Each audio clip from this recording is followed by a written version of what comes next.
Breaking news from Croatia. A destructive hailstorm occurred in the towns of Bošnjaki and Županja.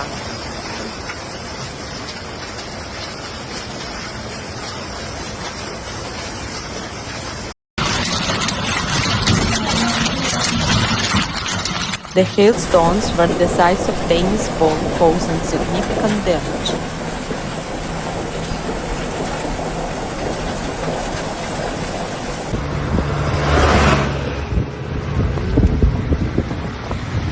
All the roofs in this town were destroyed, leaving many people without shelter.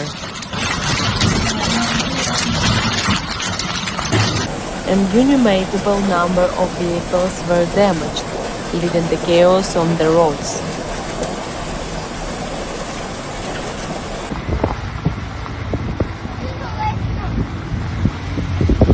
Rescue services and local authorities are working to mitigate the aftermath.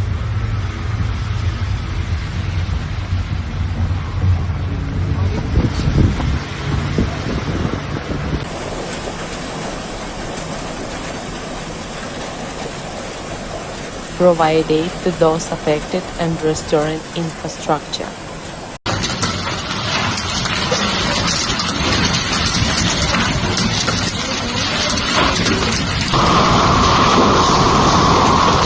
Stay safe and stay tuned.